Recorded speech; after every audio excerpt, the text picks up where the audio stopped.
மதிவாணன் அவர் சொல்கிறத பார்த்தா அதிமுக கூட்டணிக்குள்ளே எந்த பிரச்சனையும் வராது, ஆனால் திமுகவில் தான் இடஒதுக்கீடு அந்த தொகுதி பங்கிடப்போ பிரச்சனையே வரும் அப்படின்றார். அவர் வேணால் அப்படியே கனவு காண சொல்லுங்கள், ஒன்றும் பிரச்சனை இல்லை. எங்கள் கூட்டணியை பொறுத்த வரைக்கும் கொள்கை சித்தாந்த சார்ந்து உருவாக்கின ஒரு கூட்டணி. இது தேர்தலுக்காக உருவாக்கப்பட்ட கூட்டணி இல்லை. 2017 மக்கள் நல பிரச்சனையான காவேரி பிரச்சனைக்காக ஒன்று சேரப்பட்ட கூட்டணி. அன்னிலேருந்து இன்றைக்கு வரைக்கும் தொடர்ச்சியாக 14 வெற்றியை நாங்கள் மக்கள் எங்களுக்கு பரிசாக கொடுத்துன்னு இருக்காங்கன்னா மக்கள் நலம் சார்ந்து உருவாக்கப்பட்ட கூட்டணி. இன்றைக்கி கேசி வேணுபால் சொன்ன கூட என்ன சொல்லியிருக்காரு, இது வந்து மதவாத சக்திகள் வந்து இங்கே வரக்கூடாது, கால் ஊன்றக்கூடாதுன்றதுக்காக உருவாக்கப்பட்ட கூட்டணின்னு சொல்லியிருக்காரு. அதுக்கு மேலே யார் ஆதாரத்தை சொல்லணும்? சகோதரர் சொன்னார். அதே மாதிரி பார்த்தீங்கன்னா நீங்கள் வந்து வரப்போகிறது சட்டமன்ற தேர்தல், நாடாளுமன்ற தேர்தல் இல்லை அப்படின்னு சொன்னார். சட்டமன்ற தேர்தல்ன்றதை நாங்களும் ஒத்துக்கிறோம். சட்டமன்ற தேர்தல்னால் எதிர்கட்சி தலைவராக என்ன செஞ்சீங்கன்னு ஒரு கேள்வி இருக்குல்ல, மக்கள் அது கேட்பாங்களா இல்லையா? மக்கள் நலன் சார்ந்து நீங்கள் மக்களுக்காக எங்கெங்கெல்லாம் குரல் கொடுத்தீங்கன்னு பார்ப்பாங்களா இல்லையா? நீங்கள் இந்த அதிமுகவில் எடப்பாடி பழனிசாமி எதிர்கட்சி தலைவரானதுக்கப்புறம் ஏதாவது ஒரு இடத்துல மாநில உரிமை சார்ந்து மொழி சார்ந்து இனம் சார்ந்து எங்கேயாவது பேசியிருப்பாரா? திருப்பரங்குன்ற பிரச்சனையில் அவர் என்ன ஸ்டாண்ட் எடுத்தாருன்னு சொல்ல தயாராக இருக்காங்களா? நீதிமன்றத்தினுடைய இதை வந்து அவங்க நிறைவேற்றி இருக்கணும் அப்படின்றது தானே. நீதிமன்றம் என்ன தீர்ப்பு சொல்லுதோ அதை வந்து அவங்க கடைபிடிச்சிருக்கணும் அப்படின்னு தானே சொல்லியிருந்தாரு. அம்மையார் ஜெயலலிதாவை ஊழல் குற்றவாளின்னு சொன்னாங்க, அதை ஏற்றுக்கினீங்களா? அப்போ உங்களுக்கு சாதகமாக வரும்போது ஒரு பேச்சு பேசுகிறதோ, மக்கள் நலன் சார்ந்து வரும்போது உங்களோட உரிமைகளை அடமான வைக்கிறீங்களா? அதுதானே பிரச்சனை. அதனால தானே உங்களை மக்கள் புறக்கணிக்கிறாங்க. நீங்கள் அதுவே உணர மாட்டீங்களே. அதேமாரி சகோதரர் என்ன சொன்னார்னா வந்து காங்கிரஸ் ஆட்சியில் வந்து கொண்டு வந்த திட்டங்களை பற்றி பேசினார். அந்த திட்டங்கள்லாம் மக்கள் பார்த்து அதுக்கப்புறம் பல தேர்தல்கள் சந்திச்சாச்சு. நான் என்ன கேட்குறேன்னா, கடைசியாக இந்த 10-12 வருஷத்தில் மோடி அவர்கள் ஆட்சிக்கு வந்ததுக்கப்புறம் கொண்டு வந்த எல்லா சட்டத்துக்குமே நீங்கள் ஆதரித்து தான் ஓட்டு போட்டீங்க. நாடாளுமன்றத்துக்கு வெளியில் எஸ்ஆர் பாலசுப்ரமணியம் பேசுனதை யாரும் இங்கே மறந்துருக்கவே முடியாது. நீங்களே சொன்னீங்க கூட்டணி தர்மத்துக்காக ஆதரிச்சுன்னு சொன்னீங்க. ஆனால் கூட்டணி தர்மத்துக்காக திமுக என்றைக்கும் வந்து ராமர் கோயில் ஆதரிக்கலையே, பொது சிவில் சட்டத்தை ஆதரிக்கலையே, ஆர்டிகல் 370 ஆதரிக்கலையே, முத்தலாக் சட்டத்தை ஆதரிக்கலையே. ஆனால் நாங்கள் எல்லாத்தையும் எதிர்த்தோம்ல. அப்போ எதிர்த்து தானே இருந்தோம். காமன் மினிமம் ப்ரோக்ராம்னு ஒன்று போட்டு தானே என்டிஏ கூட்டணியில் திமுக இருந்தது. அதே மாதிரி உங்களால் பேச முடியுமா? பேசுனீங்களா? வேளாண் சட்டத்திலிருந்து, அக்னிபாத் திட்டத்திலிருந்து, முத்தலாக்கு சட்டத்திலிருந்து, ஆர்டிகல் 370 திரும்பப்பிலிருந்து, டெல்லி மாநில உரிமை பறிப்பு சட்டத்திலிருந்து, சிஏலேருந்து, என்ஆர்சிலேருந்து, என்பிஆர்லேருந்து, உதாரணத்துக்கு சிஏஏ என்ஆர்சி என்பிஆர் சட்டத்தை கண்டித்து சட்டமன்றத்தில் ஒரு தீர்மானம் நிறைவேற்ற கூட நீங்கள் தயாராக இல்லையே. கேரளாவில் நிறைவேற்றினாங்களே, அதை கேட்டோம். எதிர்கட்சியாக இருக்கும்போது நாங்கள் சொல்கிறோம்ல, எதிர்கட்சியாக இருக்கும்போது நீங்கள் அன்றைக்கி ஆளுங்கட்சி. கவர்னர் சொல்கிறாரு, ஆளுநர் நான் ஆய்வு செய்ய போகிறேன்னு சொன்னார். கருப்பு கொடி காட்டி கைதாகி ஜெயிலுக்கு போன கட்சி திமுக. இன்றைக்கி ஆளுநர் பண்ணுற அட்ராசிட்டிக்கெலாம் எங்கே கண்டித்து ஒரு வார்த்தை பேசியிருப்பாங்களா? ஒரே ஒரு வார்த்தை. எதுக்காக உங்களுக்கு இந்த நாட்டு மக்கள் ஓட்டு போடணும்? ஒரு சாதாரண வாக்காளன் யோசிக்க மாட்டானா? என்ன செஞ்சிட்டீங்க இந்த 5 வருஷத்தில் எதிர்கட்சி தலைவராக இருந்துன்னு கேள்வி ஒன்று இருக்குல்ல, அதை பற்றி பேசவே மாட்டீங்க. நாங்கள் தான் சொல்கிறோம்ல, இதெல்லாம் நீங்கள் இந்த மண்ணுக்கு இந்த மக்களுக்கு செய்த துரோகம். எல்லாத்தையும் விடுங்க. உதயமீன் திட்டமோ உணவு பாதுகாப்பு மசோதாவே அம்மையார் எதிர்த்தாங்க. எதுக்கு ஆதரிச்சிங்க? ஆதரிக்கலையோ என்ஐஏவோ நீங்க சிஐஏ ஒன்றுன்னு சொல்றீங்களா? சிஐஏ இங்க இருக்க சாதாரண குடிமகன கேள்வி கேட்குது, என்ஐஏ சாதாரண குடிமகன கேள்வி கேட்குதா? எப்படி ரெண்டத்தையும் கம்பேர் பண்ணி பேசுறீங்க? இதான் பிரச்சனையே. நீங்க ஒரு சட்டத்துக்கு அந்த சட்டத்தில் பின்னாடி இருக்கிற விஷயத்தை பத்தி யோசிக்க மாட்டீங்களே. நீங்க நாங்க கேட்கிற கேள்வில ஒரு மாநில கட்சியா ஒரு எதிர்கட்சியா திமுக மாநில அரசை கட்டுப்படுத்தல, அவங்களுடைய உரிமைகளை கேள்வி. நான் தனி மனித உரிமையை பத்தி பேசிட்டு இருக்கேன். நீங்க சிஏஏல தனி மனித உரிமை எங்க இருக்கு? மதம் சார்ந்து நீங்க ஒரு விஷயத்தை பேசுறீங்க. நீங்க ஆப்கானிஸ்தான்ல யார் வந்தாலும் ஏத்துக்கிறேன்னு சொல்லுங்க, பிரச்சனை இல்லை. பாகிஸ்தான்ல இருந்து யார் வராங்கன்னா ஏத்துக்கிறேன்னு சொல்லுங்க, இல்ல ஏத்துக்க மாட்டேன்னு சொல்லுங்க, பிரச்சனை இல்லை. அதுல சிறுபான்மையினர் தான் சேர்த்துக்க மாட்டோம் அப்படின்ற வார்த்தை எங்க இருந்து வந்தது? நீங்க அதுதானே நீங்க பார்க்கணும். அப்ப அந்த தைரியத்தோட உங்க ஆதரவோட கொண்டு வந்த சட்டம் அது. அதை எப்படி மறந்து போக முடியுங்க? அதிவீர ராமபாண்டியன் இல்லை, நான் ஒன்று சொல்லிடுறேன். இந்த எப்போ பாரு காமன் மினிமம் ப்ரோக்ராம் முதல்ல அடிச்சு விட்டுக்கிட்டு இருக்காங்க பாருங்கள். அதே முதல்ல தப்பு. அதை யார் கொண்டு வந்தது? அதாவது வாஜ்பாய் அரசுக்கு இப்படி தானே பேச ஆரம்பிச்சார். அதுக்குள்ளே கையை தூக்காதீங்க. டேட்டா கேட்டுட்டு அதுக்கப்புறம் சொல்லுங்கள். ஆதரவு கடிதம் பிஜேபி கேட்டது ஒவ்வொரு கட்சிட்டு. அப்போது முதல் 13 ஆண்டு காலம் மாதங்கள் நாங்கள் ஆதரவு கொடுக்குற போது ஆதரவு கடிதத்தை பிஜேபி கேட்டபோது ஏன் கேட்டாங்கன்னா, இதுவரை பாராளுமன்ற வரலாற்றில் கூட்டணி கட்சிகளிடம் ஆதரவு கடிதம் கேட்ட வரலாறே கிடையாது. அப்போ கேட்டாங்க. இப்போ கேட்கும்போது புரட்சித் தலைவர் அம்மா என்ன சொன்னாங்கன்னா, இப்போ இவர் சொன்னார் 356 இன்வோக் பண்ண விட மாட்டோம். ராமர் கோயில் இந்த மூன்றையும் உயிர்நாடி கொள்கை என்று சொல்லக்கூடிய இந்த கொள்கையை நீங்கள் இந்த ஆட்சி காலத்தில் தொடவே கூடாது, அதை கேப்டன் அபென்ஸில் வைக்கணும்னு சொல்லி காமன் மினிமம் ப்ரோக்ராமை கொண்டு வந்தது அதிமுக.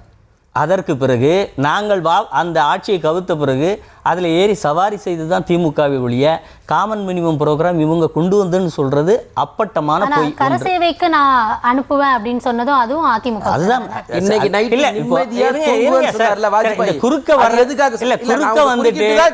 குறுக்க வந்துட்டு அதே மாதிரி RSS சமுதாய இயக்கம் சொன்னது யாரு? எந்த காலகட்டங்களில் சொல்லப்பட்டது? அதே மாதிரி அது எந்த காலகட்டத்தில் சொல்லப்பட்டது? ராமர் கோயில் கட்டத்துக்கு நீங்க ரெண்டு விஷயம் பாபர் மசூதியை இடித்த பிறகு ஒரு விஷயம் பாபர் மசூதியை இடித்த பிறகு கூட்டணி சேர்ந்தது யாரு? அந்த பேஷன்ஸ் முதல்ல கத்துக்கோங்க. பாபர் மசூதி இடித்த பிறகு கூட்டணியில் சேர்ந்தது யாரு? என்ன தேவை இருந்துச்சு? அப்போ முரசொலி மாறன் அங்கே அமைச்சரவையில் நீங்கள் பங்கேற்றுக்கிட்டு இருந்தீங்களே, அவருக்கு உடல்நிலை சரியில்லை, இலாகா இல்லாத மந்திரியாக கண்டினியூ பண்ணுற வரைக்கும் அந்த குற்றம்லாம் பெருசாக தெரியலை. அப்போ கோத்ரா ரயில் எரிப்பு சம்பவம் நடந்தது, அதெல்லாம் அது இன்னொரு மாநில பிரச்சனை. எப்படி மாநில உரிமை? இங்கே சிஏஏல ஒரு தமிழ்நாட்டிலிருந்து ஒருத்தர் பாதிக்கப்பட்டதை சொல்ல முடியுமா? ஆனால் இவர் இல்லை, ஒரு நிமிஷம் இருங்க, ஒரு நிமிஷம் இருங்க சார். ஆனால் என்ன நீங்க சொல்றீங்க அவருக்கான நேரம் நீங்க பேசும்போது எனக்கு பேச தெரியாதா என்ன? இல்ல நீங்க பேசும்போது எனக்கு சொல்ல தெரியாது. நீங்க ஒண்ணு கூட பேச விடாம குறுக்கிட முடியும். மதிவாணன் நீங்க வெயிட் பண்ணுங்க. நீங்க பேசுங்க. அமைதியா இருக்க சொல்லுங்க. ஏன் பயப்படுறீங்க? இல்ல மதிவாணன் நீங்க பேசுங்க. ஒரு மனிதன் பாதிக்கப்பட்டானா அப்படின்னு கேட்டீங்கன்னா இங்க இல்ல. ஆனா என்ஐஏல எத்தனை இஸ்லாமியர்கள் இங்க பாதிக்கப்பட்டிருக்கிறார்கள்? அவங்க என்ஐஏ சட்டம் எதுக்கு தெரியுமா? தீவிரவாதிகளுக்கு ஒடுப்பு சட்டம். தமிழ்நாட்டில் முதல்ல இந்த சட்டத்தை ஏற்றுக்கொண்ட மாநில அரசு எது தெரியுமா? ஸ்டாலின் அரசு. எவ்வளவு நிதி கிட்டத்தட்ட 60,000 கோடி கொடுத்து காவல்துறையில் சட்டம் நீங்க சொன்னப்ப அவர் நோட் பண்ணிட்டு சொல்றாரு. நீங்க புரிஞ்சு பேசுங்க சார். இந்த சட்டத்திற்கு காவல்துறையில் இந்த சட்டத்திற்கு தனி பிரிவை ஏற்படுத்தி அதற்கு 60,000 கோடி 60,000 கோடி நிதியை ஒதுக்கிய அரசு ஸ்டாலின் அரசு. நான் குற்றம் சாட்டுறேன். தேதியும் நான் முடிச்ச உடனே உங்களுக்கு சொல்றேன். இது பொய்ன்னு சொன்னீங்க பாத்தீங்களா? எப்படி பொய்ன்னு நீங்க சொல்லணும். அதாவது இந்த காமன் மினிமம் ப்ரோக்ராம் எப்போ வரும்னா கூட்டணி ஆட்சி ஏற்படுகிற போது தான் வரும். கூட்டணியில் சேரும்போது வராது. நாங்கள் என்ன சொல்கிறோம், இன்றைக்கும் அதிமுக தனித்து ஆட்சி அமைக்கும்னு சொல்கிறோம். அதனால் அதை மறுபடியும் இங்கேயும் போடலைன்னு கேட்டால் அது பொருந்தாத கேள்வி. மாநில அரசியலில் நாங்கள் தனித்த ஆட்சியை கொடுக்கக்கூடிய அளவுக்கு நாங்கள் இருக்கிறோம்னு சொல்கிறோம். அப்புறம் எதிர்க்கட்சி தலைவர் என்ன செஞ்சார்? ஒரே ஒரு உதாரணம், டங்ஸ்டன் பிரச்சனை 2.25 மணி நேரம் பேசினார்.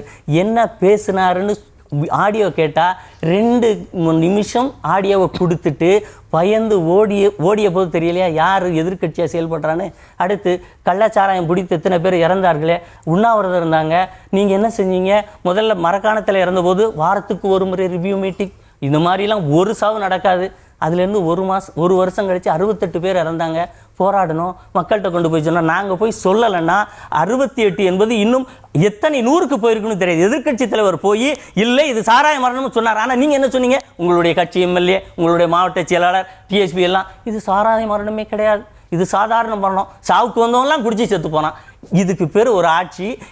இந்த நெருக்கடியை எடுத்து போய் சொன்னார்ல, இதை விட எதிர்க்கட்சி தலைவர் என்ன சொல்ல முடியும்? எத்தனை நூற்றுக்கணக்கான உயிர்கள் பாதுகாக்கப்பட்டிருக்கு மேடம். அவர் அன்னைக்கு போகலைன்னா இன்றைக்கு தமிழ்நாடு அந்த 2 கள்ளக்குறிச்சியில் எத்தனை பேர் இறந்திருப்பாங்கிற இதே தெரியாது. அந்த ஜட்ஜ்மெண்ட்ல the police was inaction அப்படின்னு சொல்லி அந்த தீர்ப்பு வந்துச்சு. இன்னொன்று சொன்னார், இவங்களை ஊழல் குற்றவாளின்னு சொன்னாங்க. அதுக்கப்புறம் உச்ச நீதிமன்றம் போனோம். எந்த நேரத்தில் அந்த வழக்கு முடித்து வைக்கப்பட்டது உங்களுக்கு? அதாவது அரசியல் இருக்கவங்களுக்கு தெளிவாக தெரியும். ஒரு முதலமைச்சருக்கு ஊழல் குற்றச்சாட்டு தண்டனை இருந்தால் அவருக்கு நினைவு சின்னம் எழுப்ப முடியாது, அரசு பணத்தை செலவிட முடியாது. அப்படி ஒரு வழக்கை இவர்களை போன்றவர்கள் உயர்நீதிமன்றம் சென்னையில் தொடர்ந்தாங்க. அன்றைக்கு நீதியரசர் புரட்சி தலைவி அம்மா மீது ஊழல் குற்றம் சாட்ட பட்டு தண்டனை என்கின்ற நிலை இல்லை. அந்த நிலையில் இருந்ததனால் நினைவு சின்னம் வைக்கலாம் என்று மிக தெளிவாக தீர்ப்பை சென்னை உயர்நீதிமன்றம் கொடுத்திருக்கிறது. இந்த பழைய ஆனால் இன்றைக்கு ஊழலில் வைத்துவிட்டு ஸ்டே வாங்கி அமைச்சராக இருக்கக்கூடிய, ஸ்டே வாங்கி எம்எல்ஏ இருக்கக்கூடிய, ஸ்டே வாங்கி ஐயா எனக்கு அமைச்சர் பதவியே வேண்டான்னு ஒதுங்கி இருக்கக்கூடிய 1/3 அமைச்சர் ஊழல் அமைச்சர்களை கொண்டு இருக்கக்கூடிய கட்சி திமுக. இந்த கட்சியை நம்பி யாராவது ஓட்டு போடுவா? அதிமுக என்கின்ற கட்சியை நம்பி ஓட்டு போட மாட்டான்னு சொல்றது உலகத்துல வேடிக்கை. இத மாதிரி ஒரு பெரிய வேடிக்கை நான் எங்கே கேட்டேன். சரி மதிவான் சகோதரர் மரணங்கள் பற்றி பேசுகிறார். இந்த மரணங்கள்லாம் ஒவ்வொரு தனி மனிதன் செய்யறதுக்கும் ஒரு அரசாங்கம் செய்யறதுக்கும் வித்தியாசங்கள் இருக்குது. அம்மையார்கள் மகாமக குளத்தில் போய் குளிக்க போனாங்க. அன்றைக்கி ஒரு 40 பேர் செத்தாங்கல்ல, அது தனி மனித தவிர அரசாங்க தவிர? தூத்துக்குடி துப்பாக்கி சூடு செஞ்சீங்கல்ல, நான் டிவியை நான் குறுக்கிட கூடாது சொன்னார். இப்போ அதே தான் அவருக்கு சொல்கிறேன். தூத்துக்குடி துப்பாக்கி சூடு நான் சப்ஜெக்ட் எதை பேசினா அவர் அதுக்குள்ளேயே வரல, அது இல்லாமல் சப்ஜெக்ட் இல்லாமல் பேசினார். தூத்துக்குடி துப்பாக்கி சூடு நடந்த உடனே ஒரு முதலமைச்சராக இருக்கிறவர் சொல்றாரு, தொலைக்காட்சியை பார்த்து தெரிந்து கொண்டேன்னு சொன்னார். அது தனி மனித தவிர அரசாங்க தவிரா? அப்போ நீங்க செஞ்ச ஒவ்வொன்றுமே நிர்வாக ரீதியா நிர்வாகம் பண்ண தெரியாத செய்த தவறுகள் எல்லாம் நீங்க காலங்கடத்தை பார்க்குறீங்க. அதனால தான் மக்கள் உங்களை புறக்கணிக்கிறாங்க. இன்னொன்று சொன்னார், இந்த ஊழலை பற்றி பேசும்போது உச்சநீதிமன்றத்தில் ஒன்றே ஒன்று தான் அவர் அட்வொகேட்டுன்னு நினைக்கிறேன், இறந்ததுனால மட்டும்தான் அவர் விடுவிக்கப்பட்டாரே தவிர வழக்கில் எந்த இடத்துலையுமே அவர் ஊழல் செய்யவில்லைன்னு சொல்லவே கிடையாது. இதுதான், அதாவது இறக்கும்போது என்ன ஸ்டேட்டஸ் கோ இருக்குன்றது அவருக்கு தெரியும், அதை கடந்து போகணும்னு நினைக்கிறாரு. அது மக்கள் முடிவு பண்ணிப்பாங்க. இன்னும் இல்லை அதே நான் என்ன கேட்டேன்னா, இந்த காமன் மினிமம் ப்ரோக்ராமை பற்றி அவர் பேசுகிறார். எங்களால் தான் அன்னைக்கு இரவு வாஜ்பாய் சொன்ன வார்த்தை யாரும் மறக்கவே முடியாது. இன்னைக்கு நிம்மதியாக போய் தூங்குவேன்னு சொன்னார். அப்போ அந்த மனுஷன் எவ்வளோ டார்ச்சர் அனுபவிச்சிருந்தா அந்த வார்த்தையை பயன்படுத்தியிருப்பாரு. பிரதமராக இருந்து அது சொன்னதா இல்லையா, எவிடன்ஸ் இருக்குது. அதே மாதிரி நாங்கள் என்ன கேட்டோம், திருப்பரங்குன்ற வழக்கை பற்றி பேசுங்க, வக்ஃபு போர்டு வழக்கை பற்றி பேசுங்க, இதை பற்றி பேச சொன்னா அதுக்குள்ளேயே வரல. அவர் சம்பந்தமே இல்லை, நான் தான் நேரம் இல்லைன்னு அவர் இதுக்கு எல்லாத்தையுமே கடந்து போகணும்னு நினைக்கிறாரு.